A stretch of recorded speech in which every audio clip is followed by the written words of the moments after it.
ये जो INDIA है, इसके 3 मेजर कॉन्स्टिट्यूएंट्स DMK, कांग्रेस आए और CPI, इन तीनों के नेताओं ने इन टेंडम बयान दिए। सनातन धर्म को मच्छर कहा है, डेंगू कहा है, मलेरिया कहा है, और फिर कहा हम इनका केवल विरोध नहीं करेंगे, हम इनको इरेडिकेट कर देंगे, समाप्त कर देंगे। तो जब पहले व्यक्ति ने कहा तो हमें लगा कि नौजवान है, कहीं जोश में कह गए होंगे। उज्जवल भविष्य की कामना करते हुए शुभकामनाएं प्रदान करता है। देखिए हमारी गाली गलौज की भाषा में कांग्रेस अध्यक्ष के बेटे ने किया, डी राजा ने किया।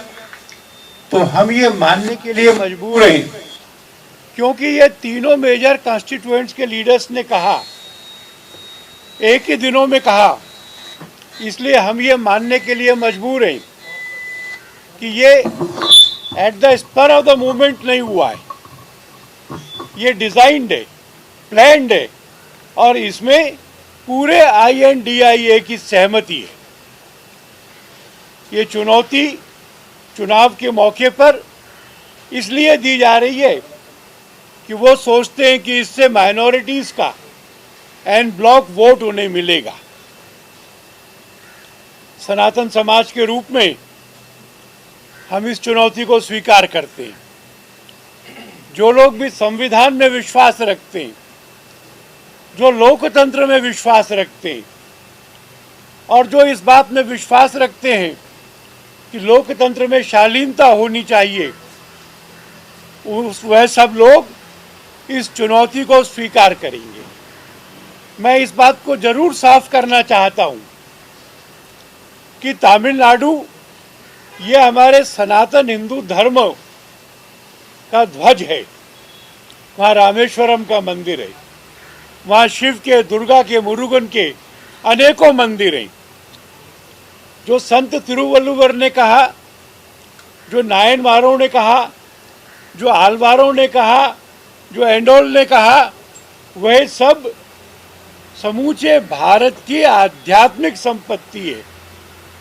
और इसलिए तमिलनाडु के आध्यात्मिक विचारों का सनातन से कोई विरोध नहीं है। चुनावों के समय ऐसा विरोध नकली खड़ा किया जा रहा है। तमिलनाडु की जनता भी इस बहकावे में नहीं आएगी, कर्नाटक की जनता भी नहीं आएगी, और हम सारे देश में सनातन का ये भाव जगाकर इनके षड्यंत्र को असफल कर देंगे। शब्द चयन को समझिए, उन्मूलन शब्द है। उन्मूलन शब्द उखाड़ के फेंक देना। उखाड़ के फेंकना का मतलब क्या है? इसके ठीक पहले गाली गलौज की ये भाषा, धमकियों की ये भाषा, ये ध्यान बटाने के लिए है और उनकी हताशा को दर्शाता है। विश्व को हमारे बारे में आज अधिक जानकारी है, आज अधिक समझ है। जितने असुरक्षित हिंदू, सिख पाकिस्तान और बांग्लादेश में हैं, अफगानिस्तान का नाम नहीं लिया क्योंकि वहाँ है ही नहीं, एक बार तुलना करके देखें तो वहाँ हिंदुओं की आबादी निरंतर घट के 0 पर पहुँच रही है, यहाँ मुसलमानों की आबादी बढ़ रही है। संविधान के समय में जो हमने वायदे किए थे, प्रत्येक नागरिक को समान अधिकार, प्रत्येक धर्मावलंबी का बराबर का अधिकार, भारत उनका पालन कर रहा है और विश्व इसको दिखाई। ये सारा एक साथ क्या नहीं किया जा सकता। जैसे घटनाएं आगे बढ़ेंगी वैसे रिस्पॉन्स आगे बढ़ेगा। अभी तो हमने अब से लेकर नवंबर तक एक देशव्यापी जागरण अभियान, जो 3, 4, 5 नवंबर को काशी में एक बहुत बड़े संत सम्मेलन के रूप में होगा, उसकी योजना बनाई है। तमिलनाडु में अलग से जागरण अभियान चला रहे हैं। देश भर में इस विषय पर गोष्ठियां करेंगे, बाकी चीज़ें बाद में तय करेंगे। हमको छेड़ने की बात तो अलग है। सत्ता का अहंकार, सत्ता का अहंकार, ये उनके सिर पे चढ़ के बोल रहा है। और उन्होंने हमको क्या चुनौती दी है उन्होंने तमिलनाडु की सारी धर्मप्राण जनता को चुनौती दी है। सत्ता के अहंकार ने कांग्रेस अध्यक्ष के लड़के के द्वारा कर्नाटक के पूरे हिंदू समाज को चुनौती दी है और पर्याय से ये पूरे देश को और संवैधानिक मूल्यों को चुनौती दी गई है। वो कर्नाटक के गृह मंत्री, उन्होंने क्या बोला है, बौद्ध धर्म भारत में पैदा हुआ, जैन धर्म भारत में पैदा हुआ, भारत का प्राचीन नाम है भारतवर्ष और प्राचीन धर्म है सनातन। तो उन्होंने स्वतः ही इसको स्वीकार कर लिया, सनातन सबसे प्राचीन है, इसमें कोई प्रमाण पत्र की आवश्यकता नहीं है। और वो प्रमाण पत्र मांगने वाले हैं कौन, उनको किसने राइट्स दिया है? जब आप संविधान की शपथ लिए हैं तो वहाँ धर्म का आप नाम ले ही नहीं सकते। आप उसको पढ़िए, भारत का जो संविधान है उसके अनेकों पृष्ठों पर रामायण से लेकर के ऐसे कई उल्लेखित किए गए तथ्य हैं जो भारत वर्ष के संविधान को ये दर्शाते हैं कि ये भारत का संविधान सनातन धर्म के मानने वालों का है। आश्रय इति ददातु, हमने सबको आश्रय दिया, हमने कहीं आश्रय नहीं मांगा है। सनातन ने सबको आश्रय दिया है, पारसी हो, यहूदी हो, क्रिश्चियन हो, मुस्लिम हो, बौद्ध हो, जैन हो, सबको भारत ने पाला है।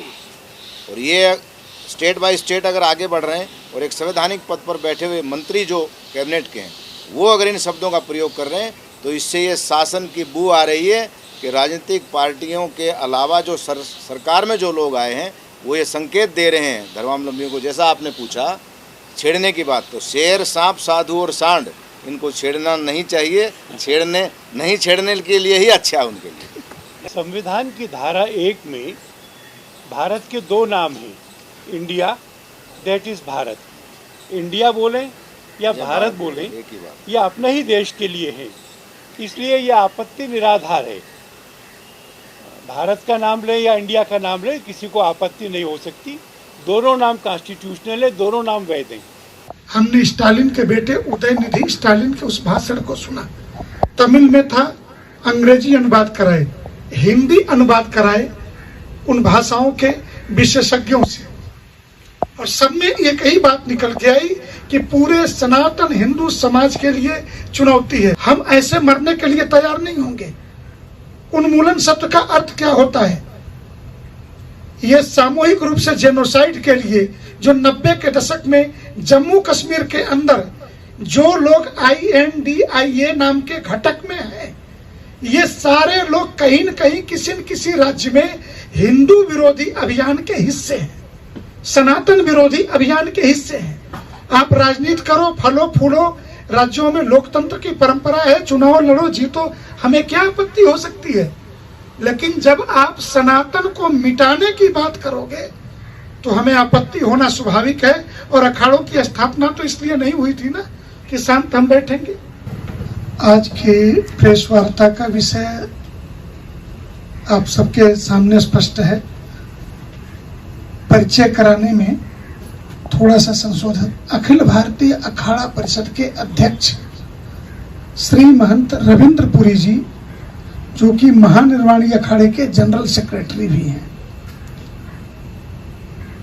हम 3 धार्मिक संगठनों के लोगों को एक साथ प्रेस करने का एकमेव कारण, मैं आपसे प्रश्न के द्वारा ही शुरुआत कर रहा हूं कि क्या सो कॉल्ड सेकुलर स्टेट में जो संवैधानिक रूप से एक व्यवस्था है, जिन लोगों ने संविधान के अंदर पद और गोपनीयता की शपथ सेकुलरिज्म के नाम पर ली हुई है और रोज आए दिन सुबह से शाम तक संविधान की दुहाई दी जाती है, उस देश के अंदर अगर इस्लाम उन्मूलन का शब्द, क्रिश्चियन उन्मूलन का शब्द, और ये वही दिल्ली है कि 2014-15 में दिल्ली के किसी चर्च के शीशे की खिड़की पे एक पत्थर लग गया था तो यहाँ से लेकर के संयुक्त राष्ट्र संघ तक में हंगामा खड़ा किया गया था मीडिया के सामने।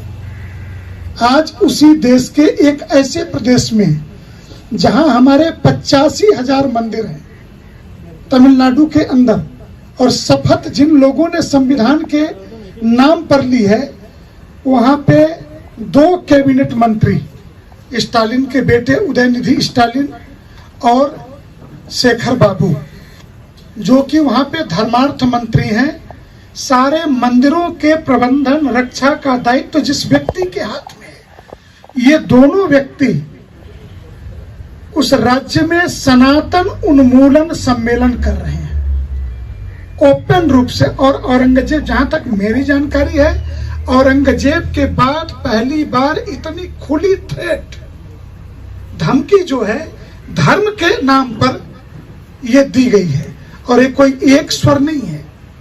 4 साल 5 साल पहले वर्तमान कांग्रेस अध्यक्ष मल्लिकार्जुन खड़गे ने भी सनातन शब्द पर आपत्ति, सनातन हिंदू धर्म पर आपत्ति और शब्द प्रयोग किए थे।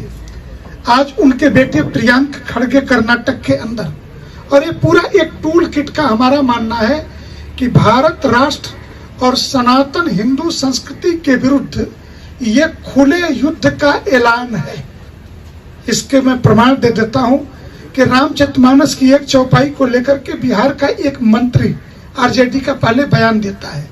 उस बयान के समर्थन में उत्तर प्रदेश का एक पूर्व मंत्री कूदता है। और तीसरे दिन, ये 3 दिनों की घटना है कि कर्नाटक के अंदर एक साहित्यकार, सो कॉल्ड साहित्यकार के.एस. भगवान नाम का व्यक्ति भगवान राम और सीता के चरित्र पर लांछन लगाता है। तो हम ऐसा कैसे मान लें कि किसी एक प्रदेश में किसी एक व्यक्ति के द्वारा विरोध किया गया? बिहार, यूपी, फिर कर्नाटक, तमिलनाडु के अंदर सनातन उन्मूलन के नाम से कार्यक्रम संपन्न कराया जाता है। और इसके पक्ष में कौन लोग बोलते हैं? कार्ति चिदम्बरम, पी चिदम्बरम के बेटे, उनकी नमाज पढ़ते हुए तस्वीरें वायरल हो रही हैं। आप किस संप्रदाय को फॉलो करते हो, किस धर्म को मानते हो, मुझे इस बात से कोई आपत्ति नहीं हो सकती। लेकिन जब आप सनातन को मिटाने की बात करोगे तो मरने से पहले संवैधानिक अधिकार युद्ध को स्वीकार करने का हमारे पास भी सुरक्षित है। हम ऐसे मरने के लिए तैयार नहीं होंगे। उन्मूलन शब्द का अर्थ क्या होता है? यह सामूहिक रूप से जेनोसाइड के लिए जो 90 के दशक में जम्मू कश्मीर के अंदर जो लोग INDIA नाम के घटक में हैं, ये सारे लोग कहीं न कहीं किसी न किसी राज्य में हिंदू विरोधी अभियान के हिस्से हैं, सनातन विरोधी अभियान के हिस्से हैं। आप राजनीति करो, फलो फूलो, राज्यों में लोकतंत्र की परंपरा है, चुनाव लड़ो, जीतो, हमें क्या आपत्ति हो सकती है। लेकिन जब आप सनातन को मिटाने की बात करोगे तो हमें आपत्ति होना स्वाभाविक है। और अखाड़ों की स्थापना तो इसलिए नहीं हुई थी ना कि शांत हम बैठेंगे। हम सदैव से इस विषय को लेकर के, लेकिन हमारा मानना है कि हम सारे रास्ते भारतीय लोकतंत्र में संविधान के दायरे में खोलने के लिए तैयार हैं। युद्ध के सारे रास्ते, वैचारिक, बौद्धिक, जो भी युद्ध हो, लेकिन यह सनातन उन्मूलन जो शब्द है, ये जेनोसाइड का शब्द है, होलोकास्ट के तरफ आगे बढ़ा रहा है। और इन शब्दों की रचना करके, क्योंकि बार बार हमने कई बार वीडियो चला करके हमने स्टालिन के बेटे उदयनिधि स्टालिन के उस भाषण को सुना। तमिल में था, अंग्रेजी अनुवाद कराए, हिंदी अनुवाद कराए उन भाषाओं के विशेषज्ञों से, और सब में एक ही बात निकल के आई कि पूरे सनातन हिंदू समाज के लिए चुनौती है।